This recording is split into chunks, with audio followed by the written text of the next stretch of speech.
Dear students, we are continuing with our chapter First Computer Fundamental. Now we start with our next topic CPU.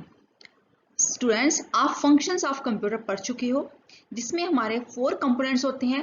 2 components आपने पढ़ लिए हैं, input unit and output unit. अब ये हमारा third component है CPU, Central Processing Unit. CPU is also called as the brain of the computer. It guides, directs and governs its performance. CPU is responsible for activating and controlling the operations of other unit of the computer system.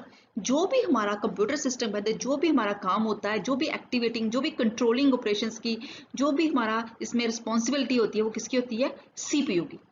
CPU has two components which are responsible for different functions.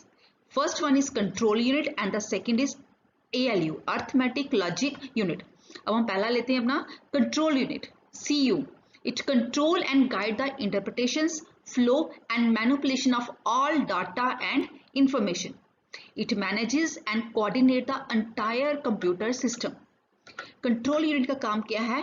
Manage करना और coordinate करना. जो भी इसके साथ जो components लगे हैं उनको क्या करना है? कोऑर्डिनेट करना. इसका है सिर्फ management. The CU even control the flow of data from input devices to memory and from memory to output devices. इसका ये भी काम है flow of data को control करना, देखना उसको कि वो properly flow हो रहा है या नहीं हो रहा, from input devices to memory and from memory to output devices. It execute the instruction one after the another. इसका ये भी काम होता है कि देखना कि properly instruction execute हो रही है. Next is ALU, Arithmetic Logic Unit. It performs all the arithmetic calculations and logic operations on the data. When two numbers are added or compared, these numbers are sent from memory to ALU, where addition and subtraction take place and the result is returned to the memory.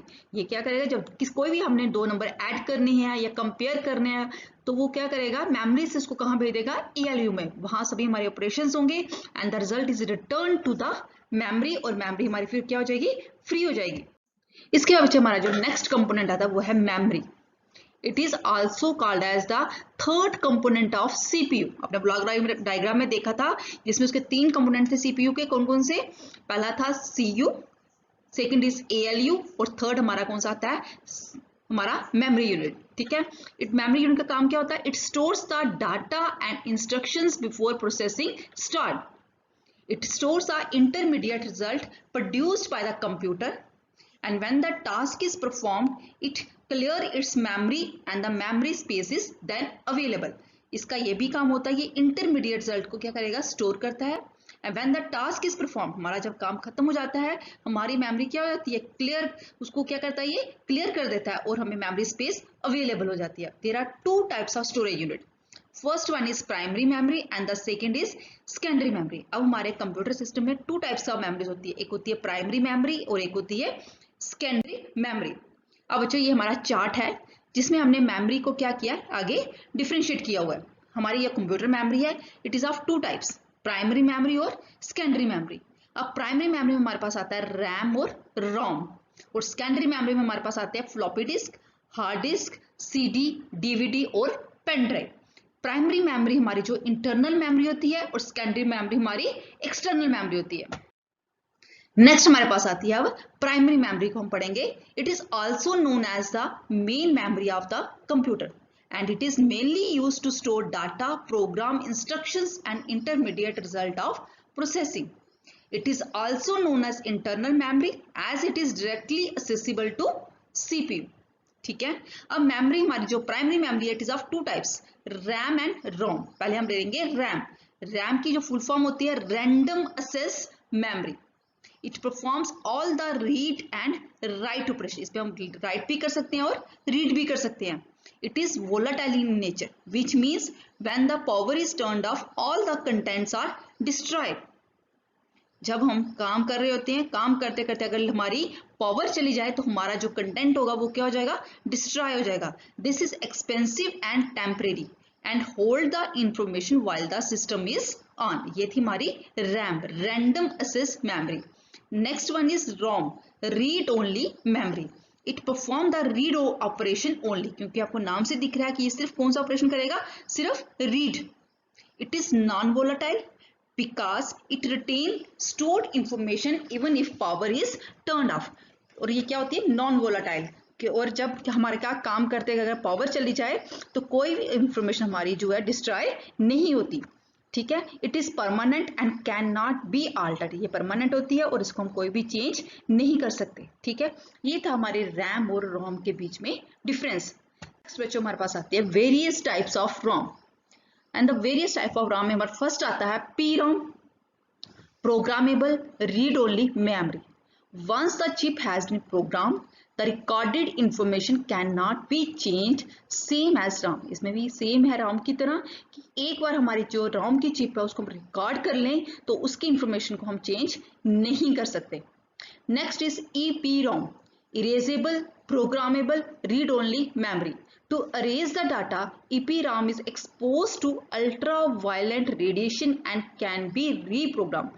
इसको हम क्या करेंगे, expose करेंगे ultraviolet radiation के under, और इसको क्या कहते हैं, फिर से रीप्रोग्राम कर सकते हैं, ठीक है। Next is EEPROM, electrically erasable programmable read only memory. It can be repeatedly erased and programmed by electrical signals, and nowadays it is used backup to the RAM memory। ये थे हमारे various types of ROM। Next बच्चे हमारे पास आते हैं अब secondary memory, ठीक है। और सेकेंडरी मेमोरी में जो हमारा मेन है, वो फर्स्ट वन है, वो जो हमारा है वो है HDD, हार्ड डिस्क ड्राइव, ठीक है। क्योंकि हमारे कंप्यूटर के अंदर जो भी हमारी स्टोरेज होती है वो कहाँ पे होती है, हार्ड डिस्क में। जो भी हम फाइल सेव करते हैं, कोई भी काम करते हैं, वो कहाँ सेव होता है, हार्ड डिस्क में, ठीक है। A hard disk consist of one और मोर सर्कुलर डिस्क कॉल्ड प्लैटर्स। अब हार्ड डिस्क कैसे बनी होती है, अब हार्ड डिस्क में क्या होते हैं, एक या एक से ज्यादा सर्कुलर डिस्क क्या होती हैं, और उनको क्या कहते हैं, platters, which are mounted on a common spindle. और वो क्या होता है, एक स्पिंडल होता है, उसके ऊपर ये हमारी जो हार्ड डिस्क होती है वो लगी होती है। Each surface of a platter is coated with a magnetic material। और हर एक फेस जो हमारा प्लेटर का होता है उसको किससे कोट किया जाता है, magnetic material. Both surface of each disk are capable of storing data except the top and the bottom। अब हम क्या कर सकते हैं, हर एक सरफेस जो हमारी प्लेटर्स की है उस पर हम डाटा स्टोर कर सकते हैं, लेकिन एक्सेप्ट टॉप और जो बॉटम वाला उसका पार्ट होगा उसमें हम डाटा स्टोर नहीं कर सकते। The information is recorded on the surface of the rotating disk by magnetic read write head। इसमें क्या होता है, रीड राइट हेड होता है। जब हमारी डिस्क क्या होती है, रोटेट होती है, और तब तो हमारी इंफॉर्मेशन इस पे क्या होती है, रिकॉर्ड होती है। These heads are chained to a common arm known as access arm, ठीक है। Now information is recorded on each of the disk in the form of concentric circle. अब क्या होता है बेटा, जो हमारी इंफॉर्मेशन हमारी कहाँ पे, डिस्क पे जब हमारी क्या होती है, रिकॉर्ड होती है, तो कैसे होती है वो, क्योंकि हमारे डिस्क पे क्या बने होते हैं, कंसेंट्रिक सर्कल्स बने होते हैं, जिसे हम कहते हैं ट्रैक्स, जिनको फर्दर डिवाइड किया जाता है किसमें, सेक्टर्स में। और जो हमारा डाटा होता है कहीं सेक्टर में जाकर कहीं क्या होता है, स्टोर होता है। तो इसका मतलब कि अगर आपने अपने डाटा को असेस करना है तो पहले आपको करेक्ट ट्रैक पे जाना है, फिर आपने करेक्ट सेक्टर पे पहुंचना है, तभी आपका डाटा वहां से आप असेस कर सकते हो। The time to access data from the disk involve seek time and latency time. अब सीक टाइम क्या होता है, जब आप क्या करेक्ट ट्रैक पे पहुंचते हो उसे हम कहते हैं सीक टाइम, और जब आप करेक्ट सेक्टर पे पहुंचते हो तो उसे हम कहते हैं latency time. Therefore, access time equal to seek time plus latency time। और ये हमारा जो नीचे स्लाइड पे आप देख रहे हो ये हमारी क्या होती है, हार्ड डिस्क।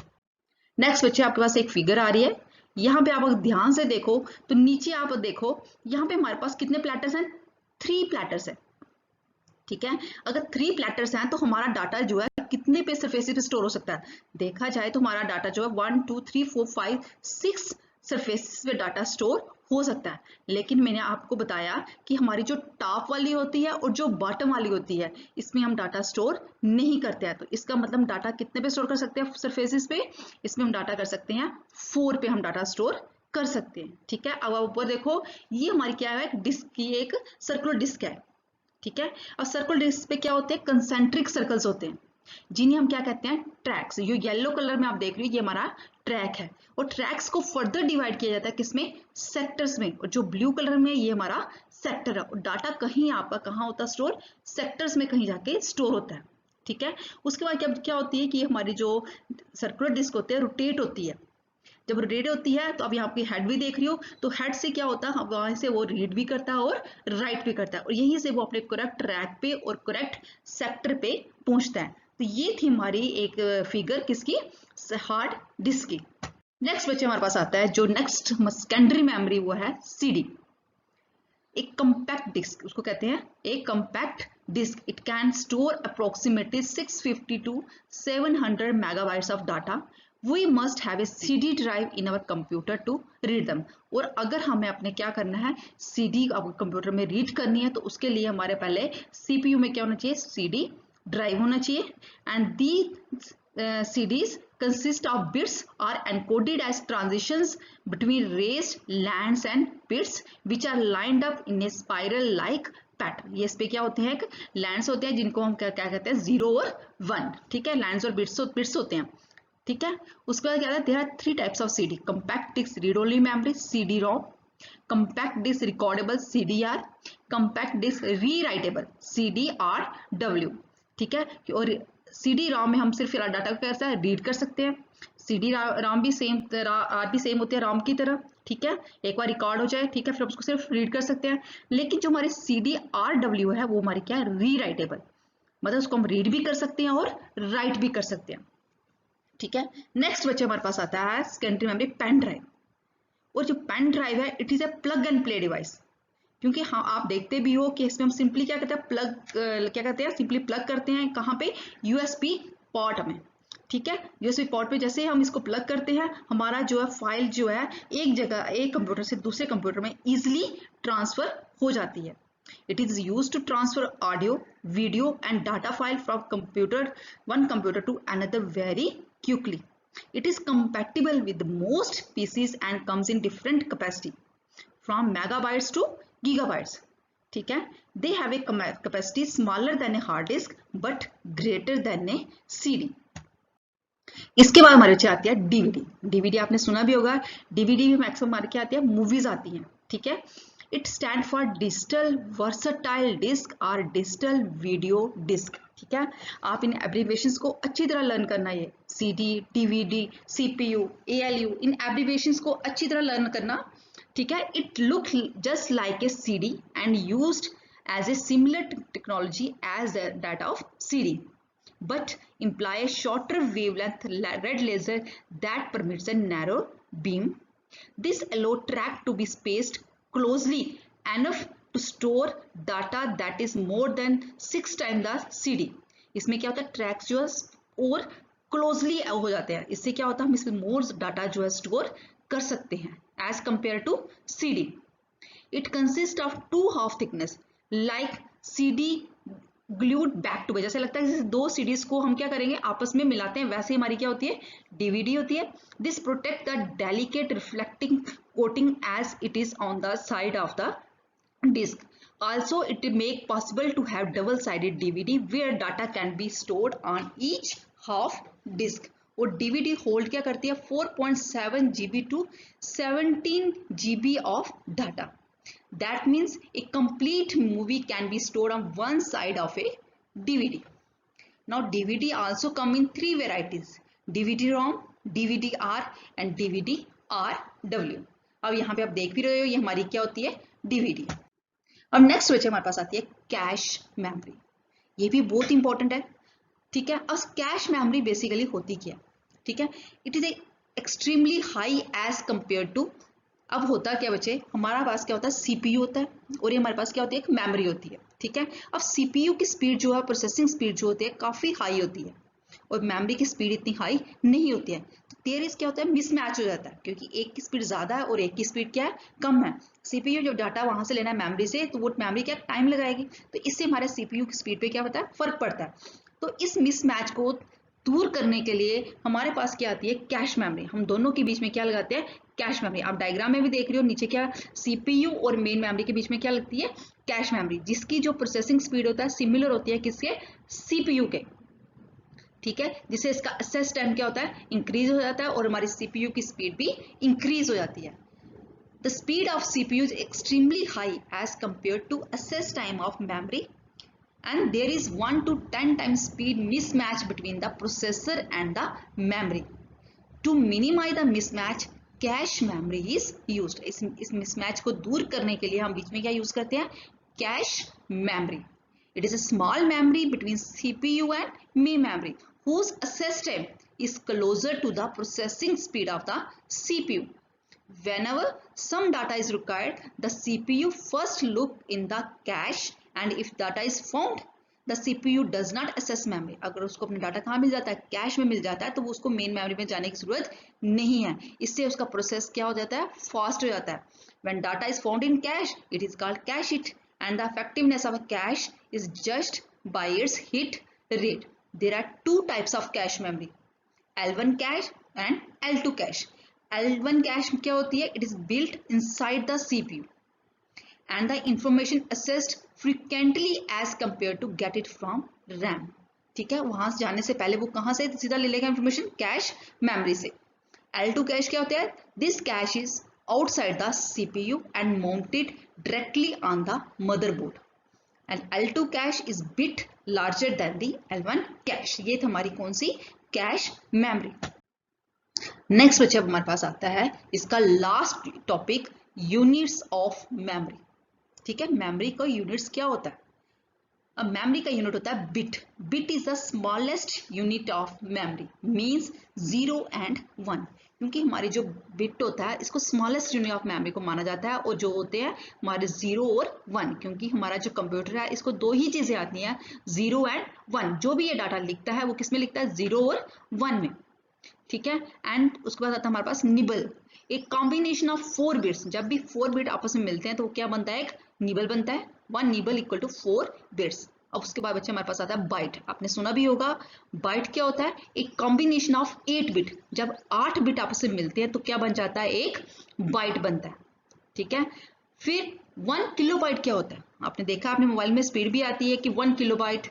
ठीक है, और 1 किलोबाइट क्या होता है? आपको पता है कितनी कम स्पीड होती है? क्या होता है ये?